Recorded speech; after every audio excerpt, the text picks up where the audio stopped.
സംയുക്ത ബ്രഹ്മയും ബിജു മേനോനും മലയാള സിനിമകളിൽ ഏറ്റവും ആരാധകരുള്ള താരദമ്പതികൾ പ്രധാനികളാണ്. 3 സിനിമകളിൽ നായിക നായകന്മാരെ അഭിനയിക്കുന്നതിനിടെ പ്രണയത്തിലായ ഇരുവരും 2002-ൽ വിവാഹിതരായി. ഇന്ന് ദശ് ധാർമിക് എന്ന മകന്റെ മാതാപിതാക്കളാണ് ഇരുവരും.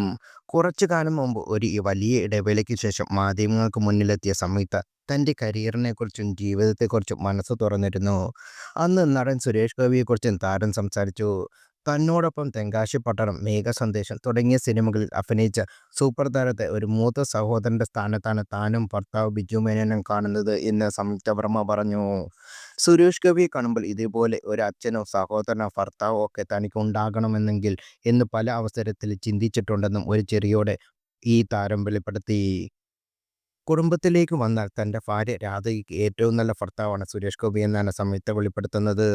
ഭാര്യയുടെ എല്ലാ കാര്യങ്ങളും കണ്ടറിഞ്ഞ് ചെയ്യുന്ന, ആഭരണങ്ങളോടും സാരികളൊക്കെ സെലക്ട് ചെയ്ത് കൊടുക്കുന്ന ഒരു മാതൃകാ ഭർത്താവാണ് അദ്ദേഹം. എന്നാൽ തന്റെ ഭർത്താവ് ബിജു മേനോൻ അതിലൊന്നും തീരെ താല്പര്യമില്ല. പ്രത്യേകിച്ച് ആഭരണങ്ങളോട് വലിയ കമ്പവുമില്ലാത്ത അദ്ദേഹം താൻ എന്തെങ്കിലും വാങ്ങുമ്പോൾ അത് കണ്ട് കളിയാക്കാറുണ്ടെന്ന് സംയുക്ത പറഞ്ഞു. സുരേഷിന്റെ ഭക്ഷണം കഴിക്കാൻ നന്നായി ആസ്വദിച്ച് കഴിക്കുന്ന ആളാണ്. ജ്വല്ലറി, നല്ല ആഭരണങ്ങൾ ഭയങ്കര ഇഷ്ടമാണ് സുരേഷിന്. എനിക്ക് അങ്ങനെ തോന്നിയിട്ടുണ്ട്. കാരണം രാധിക ചേച്ചിക്ക് എപ്പോഴും ആഭരണങ്ങൾ സെലക്ട് ചെയ്ത് കൊടുക്കുന്നത് അദ്ദേഹമാണ്. അപ്പോഴൊക്കെ ഞാൻ വിചാരിക്കും, ഈശ്വരാ, ഇതുപോലൊരു അച്ഛനോ ബ്രദറോ ഭർത്താവോ ആരെങ്കിലും ഉണ്ടായിരുന്നെങ്കിൽ എന്ന്. കാരണം രാധിക ചേച്ചി അടുത്തത് നല്ല ജ്വല്ലറി കളക്ഷൻ ഉണ്ട്. സുരേഷ് അത് നല്ലോണം എൻജോയ് ചെയ്യുന്ന ആളാണെന്ന് സംയുക്ത വിശദീകരിച്ചു.